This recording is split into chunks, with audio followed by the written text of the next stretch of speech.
class we will discuss about inter-process communication. So since you have already studied this one in your operating system, what is inter-process communication?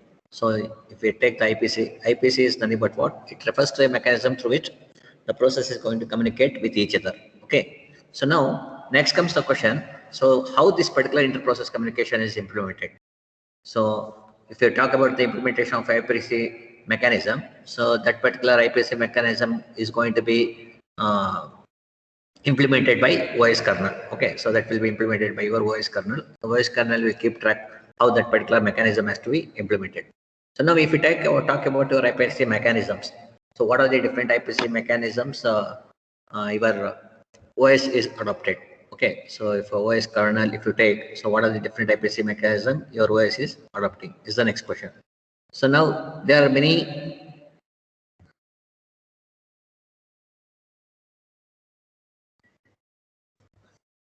so there are many mechanisms which your OS is going to be adopted here. So what are they? One is your shared memory. So second is message passing. Third is your remote procedure call. So using shared memory, you're going to have under shared memory, you're going to have three different types. One is your global variables. Second is pipes. Third is memory mapped object. So when you talk about the message passing, you're going to have the message queues. And when you're going to have the message queues, you have to store some messages. So to store the messages, you should have the mailbox and at what slot that particular mail has to be coming. So that should be there. And the signals, depending upon the type of the signal, whether it is terminated or whether it is started, that has to be done. Next is remote procedure call you are going to make use of. So we are going to discuss one by one. So we'll start with your IPC shared memory. So in this particular type of IPC, that is in the shared memory type of inter-process communication, how the process is going to communicate. So now in this one, what will happen? As the name indicates, shared memory. As the name indicates, what? Shared memory. So here the some area of the memory is used. Okay.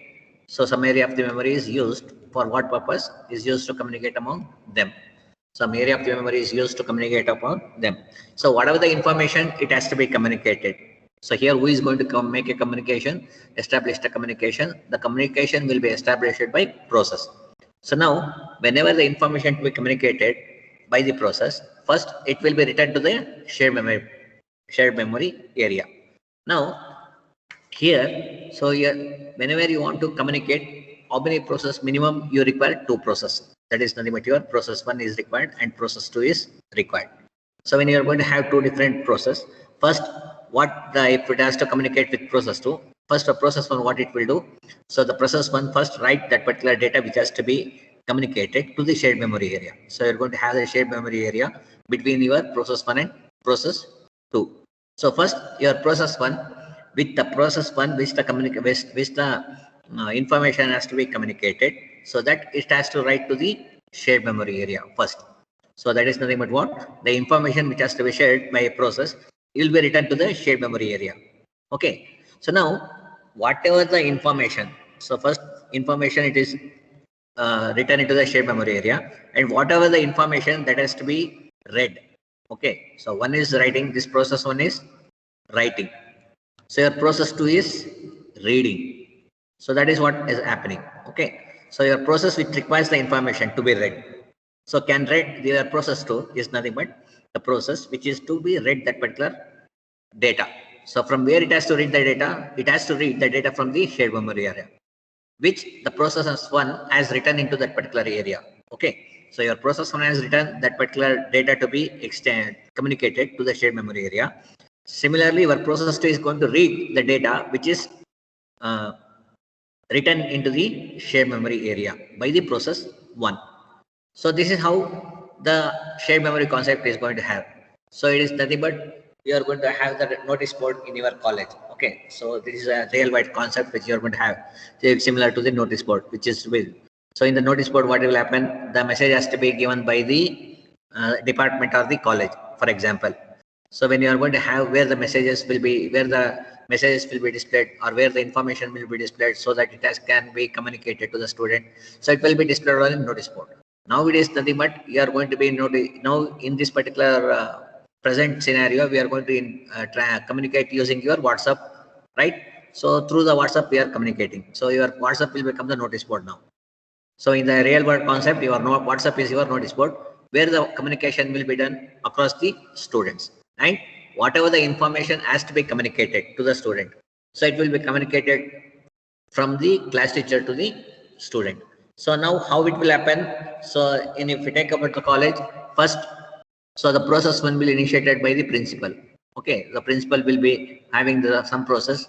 So he is going to put the message here, to whom he is going to separate the message. So to the HOD group. So you're going to have the HOD's group.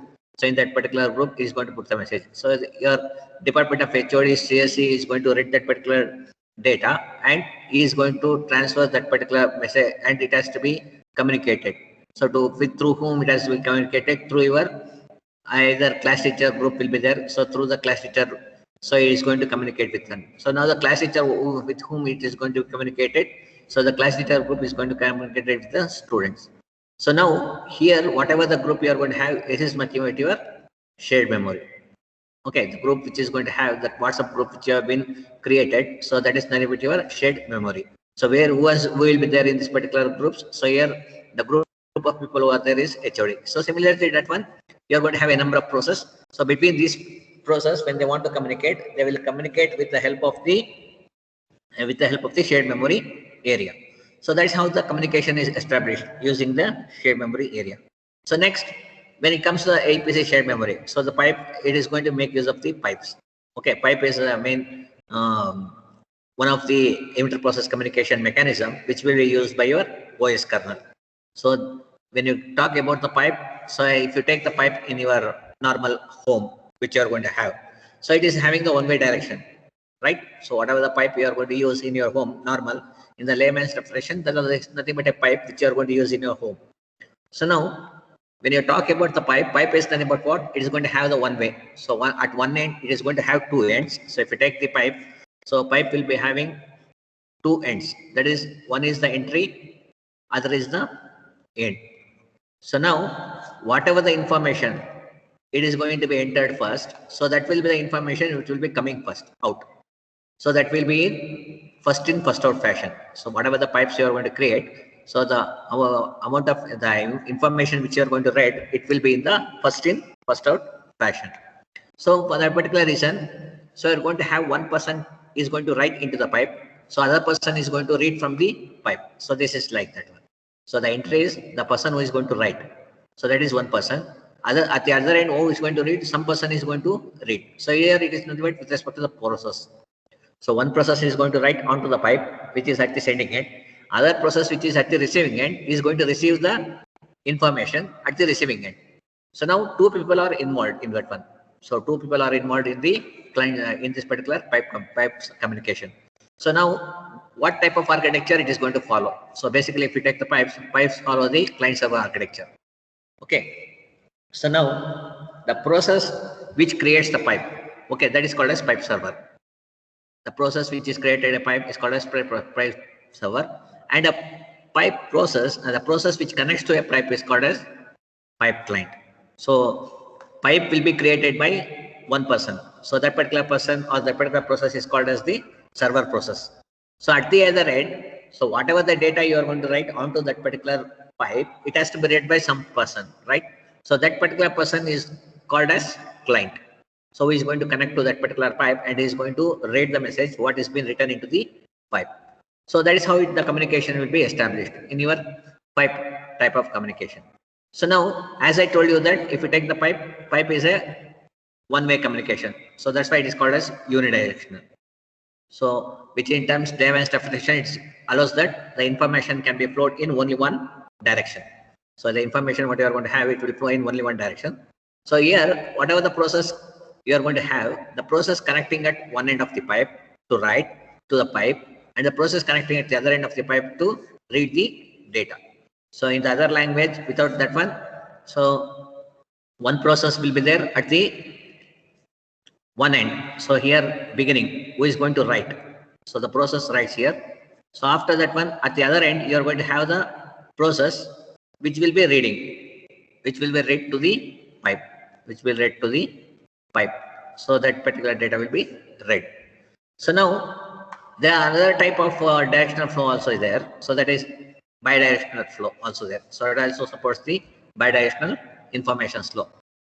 flow. So what is this particular in the unidirectional pipe? So it allows only one way communication. That is, your server is going to write the data. The only one client is going to read the data from the other end. So whereas in your bidirectional data flows, so both sides, so both the end, it is going to have the reading and writing option. Okay. So if you are making the communication established, it is similar to your duplex communication in your networks. Okay. So if you have the pipe, so this particular end which you are going to have, it is having the option of reading as well as writing.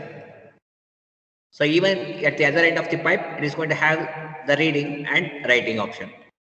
So here is whenever it is want to send the information to from process A to process B. So it is going to write. Okay, process A will write and it is going to be transferred to process B. Similarly, if process B wants to send the information to process A, it is going to write onto the one end of that is point B. So the information will be transferred to process A. So that is how many communication is happening two-way. So it is going to have the two-way communication. So two-way communication is going to happen. So that's why this type of communication where your pipe is involved. So that is called as bidirectional. So that means the ends which are going to have, it will be acting as both your reading and writing purpose. Okay, so it will be used for both reading and writing purpose. So the next which you are going to have here after pipe, so they are of two types. Okay, so there are two types. One is the anonymous pipe, other is unnamed pipe. Okay, so you're going to have two different types of pipes. One is the anonymous pipe. So we are going to have anonymous, or in some of the books it is going to called as unnamed pipes. So if you talk with respect to Unix terminologies, so in the Unix operating system, they are going to call it as unnamed pipes. So other name which you are going to have is a named pipes. So depending upon the different textbook concept or different OS concepts, so this particular naming concepts will be coming. So in some of the operating system concepts, they are going to call it as anonymous pipes.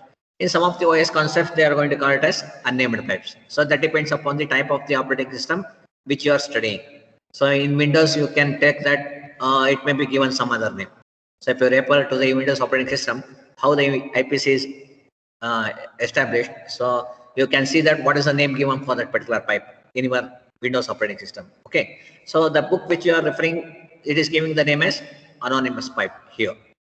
Okay, so anonymous pipe it is going to provide. So this anonymous pipe is nothing but what? It's a unidirectional pipe. This anonymous pipes which you are going to have, it is a unidirectional pipe. So this is going to make use of the unidirectional mechanism. So when it is making use of the unidirectional mechanism, okay, so it is going to be used for data transfer between two processes. Okay, so unidirectional pipes is basically used for data transfer between two processes. Okay, so other is named pipes. So in the named pipe, what will happen? The pipe, it is going to be named. Okay, so we are going to give the name. We are going to give the name to the pipe. Okay, give the name to the pipe. So that is how it is going to be happened here. So next is you are going to have the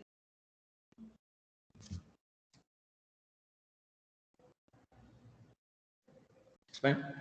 Yes ma'am. Class ಅಲ್ಲಿ ಇದ್ದೆ ma'am ಬರ್ಬೇಕಂದ class ಬಿಟ್ಟೆ class ಇದೆ class ತಗೋತಾ ಇದ್ದೀನಿ but ಬಿಟ್ಟು ಬನ್ನಿ ಅಂದ್ರೆ ಬಿಟ್ಬಿಡ್ತೀನಿ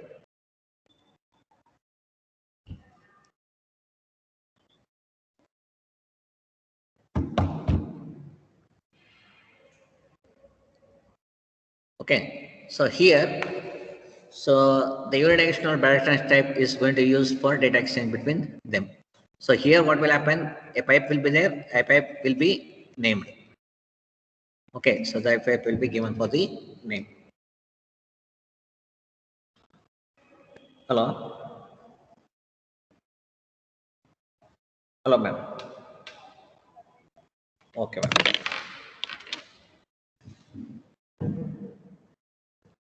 So wait for 5 minutes. HOD is calling.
Okay. Okay. So now here, so in the name pipe, what will happen? So as I told you that, so in the pipe are of two types. One is named pipe, other is unnamed named pipe. So anonymous pipes are called as unnamed pipes. Okay, so you are going to have the unidirectional pipes. That is, it is going to flow the information from one process to another process. So it won't be a vice versa. Okay, so in your anonymous pipe. So whereas this one named pipe, so it is named. Okay, so as it is giving the name, so you can send information from one process to another process where that particular pipe is named.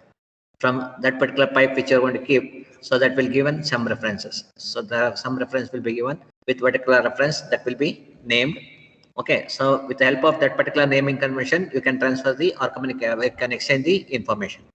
So now here in the unidirectional bidirectional pipe, so it is going to be basically used for data exchange between the processes. It's going to be bidirectional pipe for data exchange and process. So now here, the process which creates the named pipe is called as pipe server. So whenever the process you are going to have, you are going to give the name of the pipe.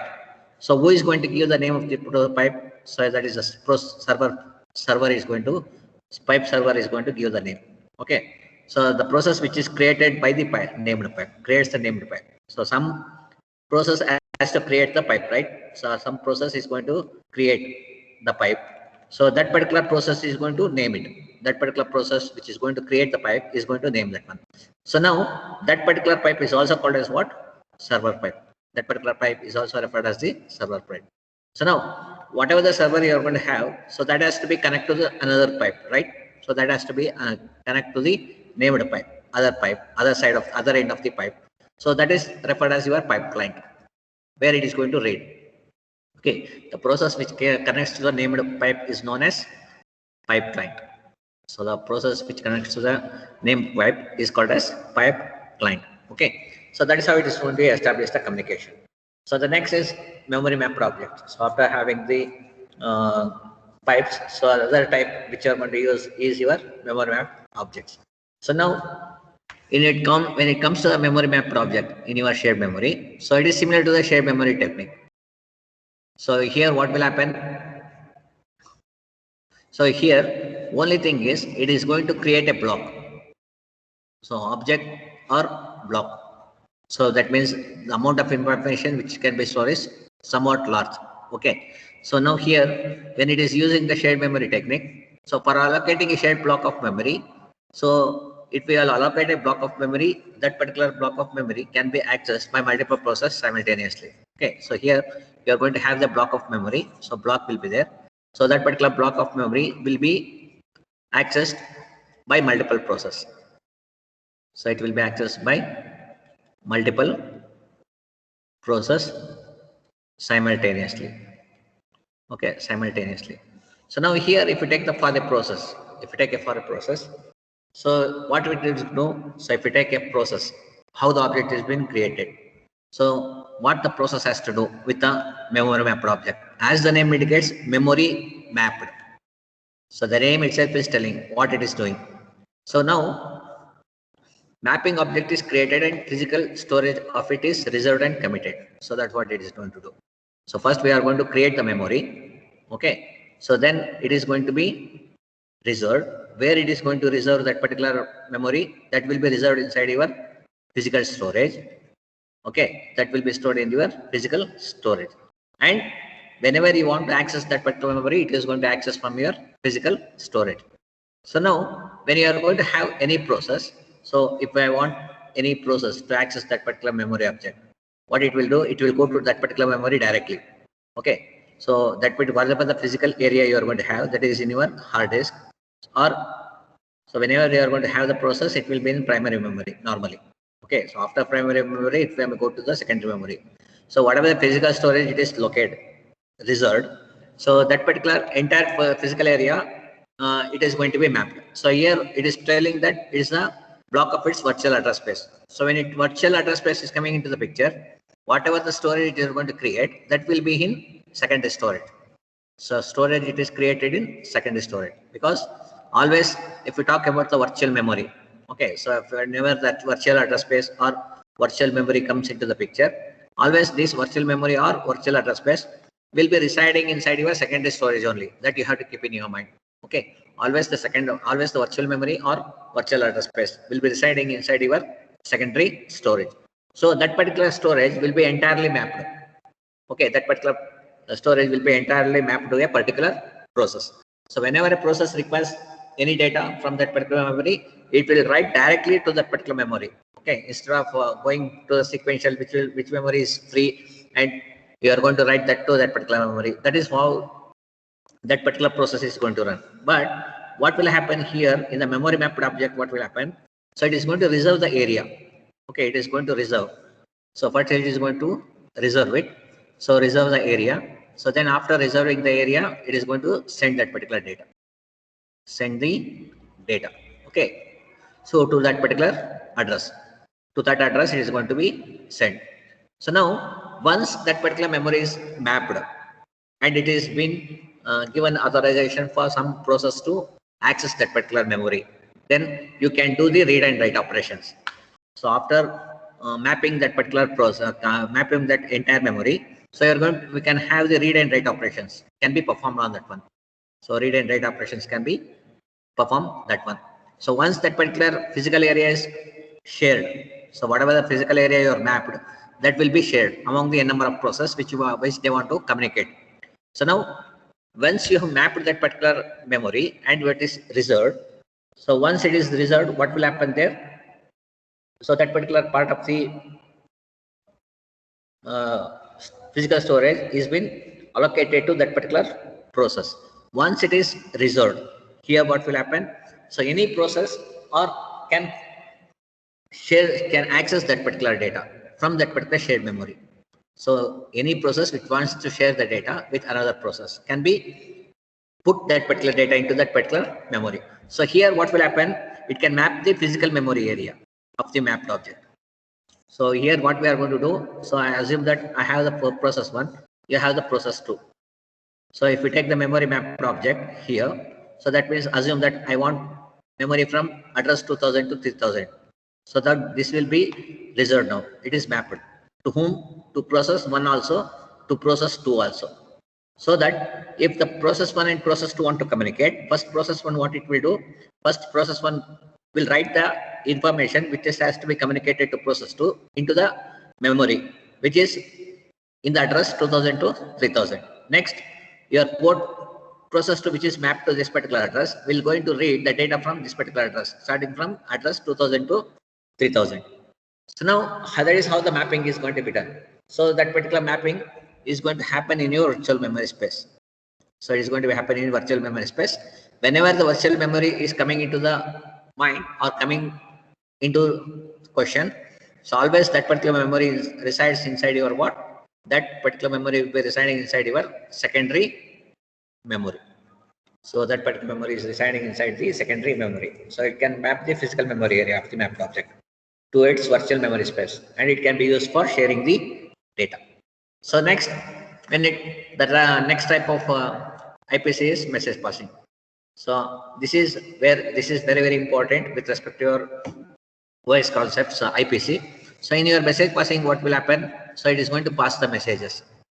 Okay. So it is going to mechanism. It is going to make use of the mechanism through thread communication. So when you talk about the message passing, there are two types. What are these two types? One is synchronous, other is asynchronous. So two types of message passing is going to have. One is synchronous communication, other is asynchronous communication. So how the information is exchange is going to take place.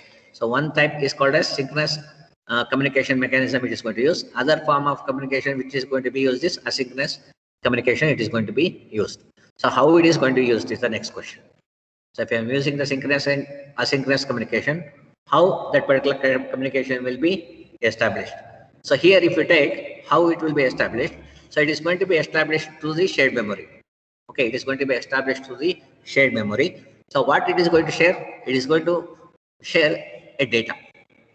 So you're going to have some data. So that particular data will be shared through what? Through shared memory. So either it may be a synchronous communication or it may be a asynchronous communication.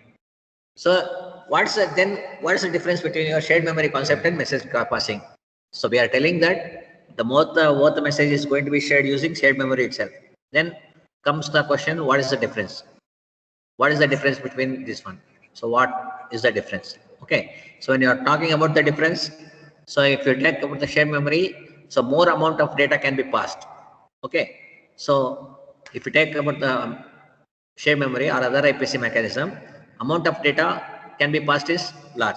So what is the difference here? If you talk about the message passing technique, so here only limited amount of information. So it is going to pass you the limited amount of information which is going to have. So since whatever the limited amount of data you are going to pass, what happens? The data which is going to be sent is limited amount. So when you are going to have the limited amount, so obviously this particular type of mechanism is faster.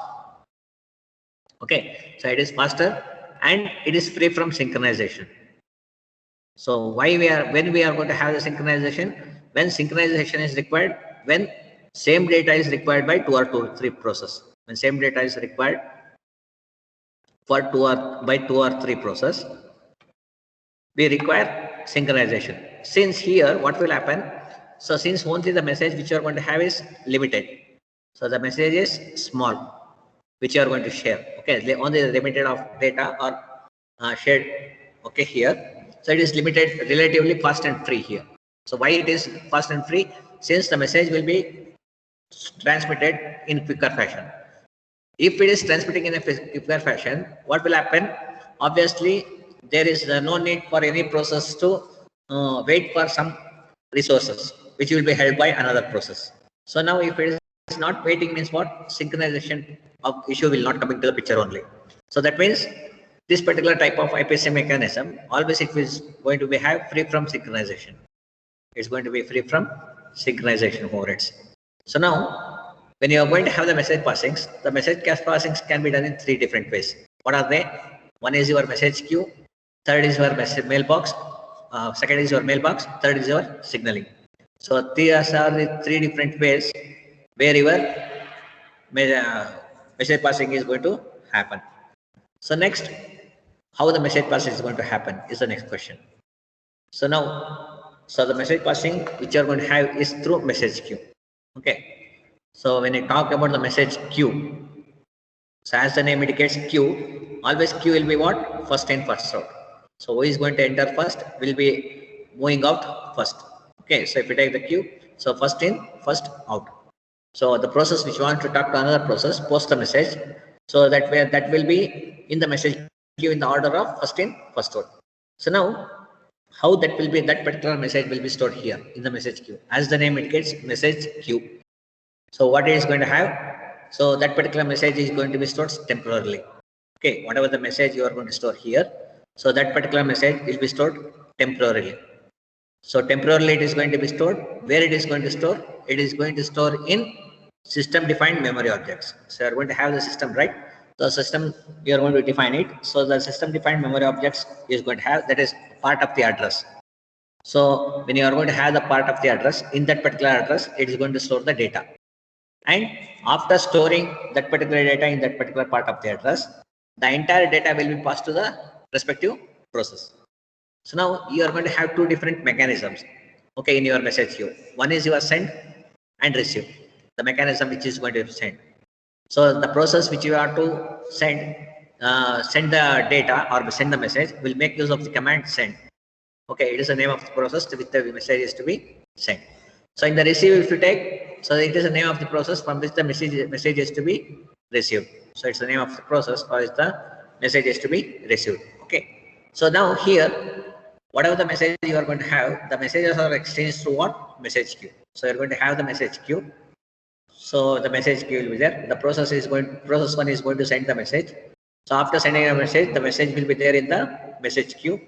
So after, it will be in first on first order. So like that, message 1 will be there, message 2 will be there, message 3 will be there, message 4 will be there. 1, 2, 3 queue. So that will be the queue. The first, the receiver, the process 2 is what it is going to do. First, it is going to read the message 1. Next, it is going to read this message 2. So next, it is going to read the message 3. Next, it is going to read the message from. So now another important point in your message queue is, so it will give the priority. So priority is coming into the picture here. So when you are going to have the priority comes into picture here. So when you are going to have the priority here, so when you are going to have a number of process wants to access the data from message queue. So depending upon the priority of the process, that particular process is going to read the message. Okay. So that is why the synchronization issue will not come here in our message passing, because here it is going to basically work with respect to priority here. So whichever the process having the priority, that particular process is going to access that particular message, and it is going to be in the first in first out fashion. So whatever the message queue you are going to have, whatever the priority you are going to set, so that will be in kernel dependent. So that will be controlled by your kernel. So that is nothing but your message queue is nothing but it is kernel dependent, which you are going to have. So that's why. So no synchronization is required, synchronization not required. So if you are using the message passing, it is faster. So you can exchange the data faster. That is one advantage which you are going to have. Okay. So the system is faster here. System is faster, which you are going to have. So the next is mailbox. So if we talk in the mechanism, the other type of message passing is through mailbox. So this particular mailbox is nothing but a special implementation of message queue. Okay. So here it is going to support only one-way communication. So it usually supports only one-way communication. So what it means? So as the meaning it is mailbox. Okay. So only one message can be sent. So if you take only one message can be exchanged through mailbox. Whereas message queue can be used for exchanging multiple messages. So mailbox is only for single message. Okay. So it is for single message. Your mailbox is for single message. Whereas your message queue is for when you want to exchange the data of multiple messages. Okay. So if you want to exchange multiple messages, you are going to make use of message queues. So if you are going to send only one message, okay. So only a single message is exchanged, then you are going to make use of mailbox. So it is similar to your post office. So your task 1 is going to be the process 1 here you are going to get. So process 1 what it is going to do? So it is going to post the message. So whatever the post the message, it will go to the mailbox. So whatever the message will be there, that will be stored in the mailbox.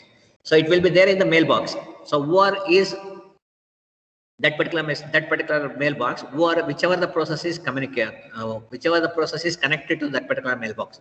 Assume that we are going to have only 3 tasks, that is 3 process. So that has to be process 2, process 3, and process 4.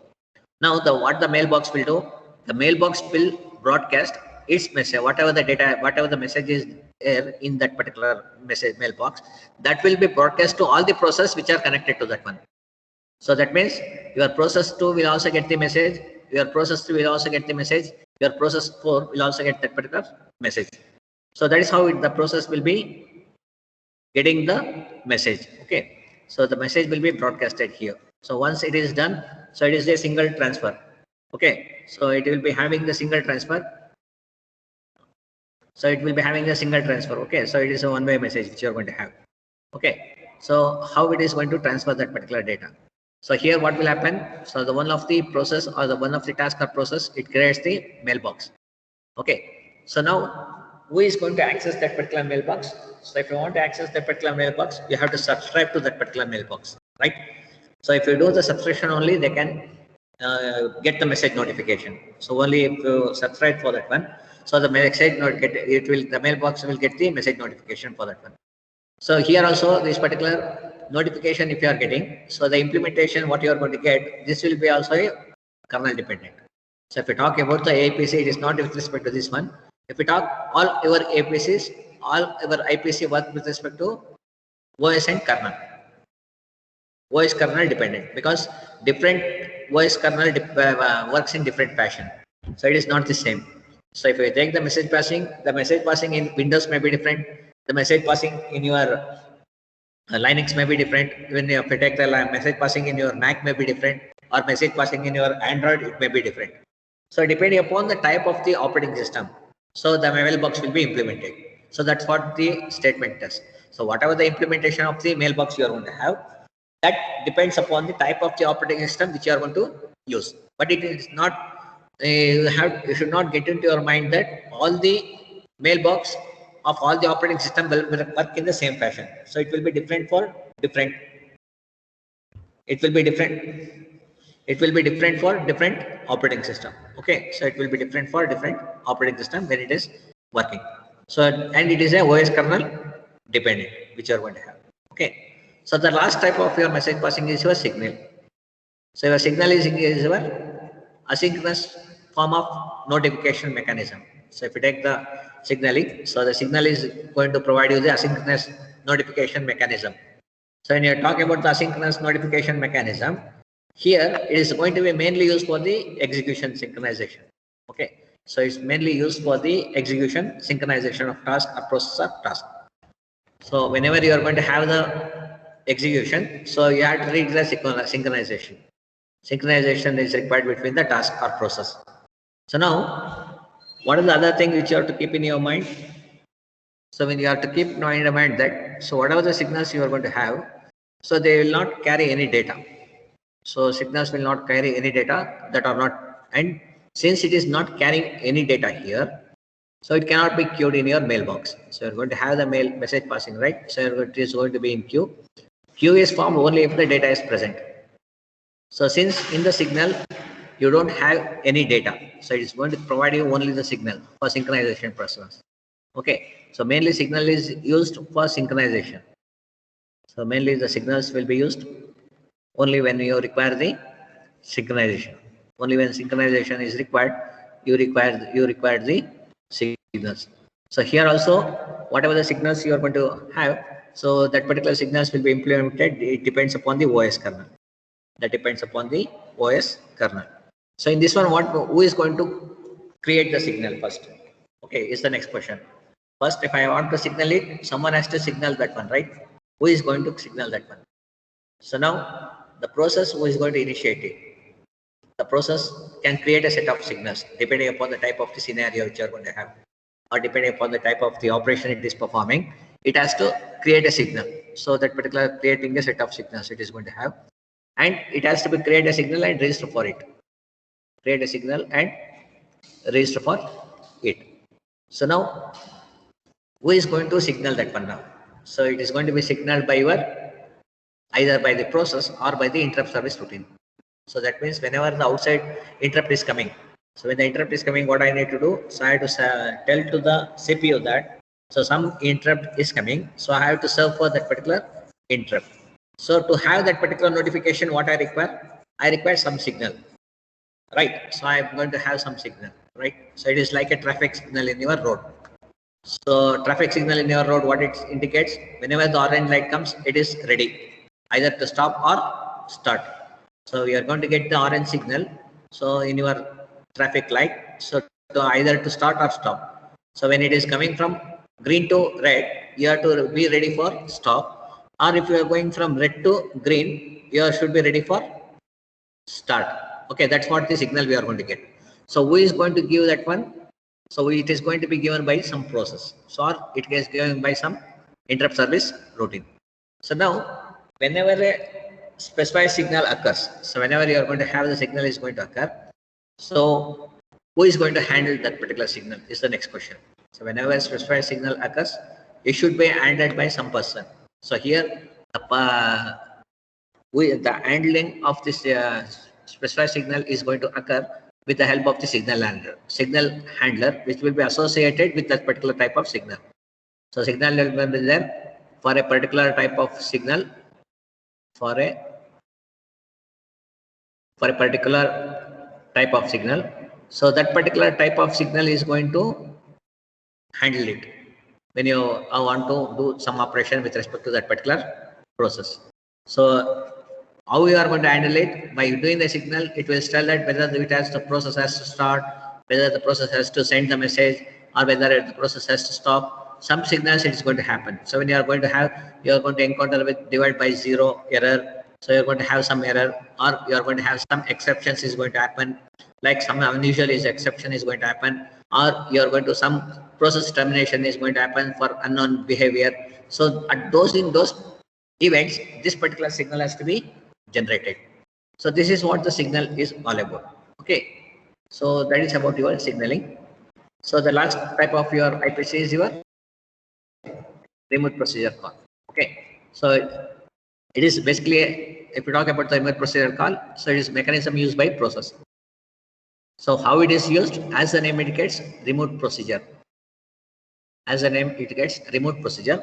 So to call a procedure of another process running on the same CPU or different CPU.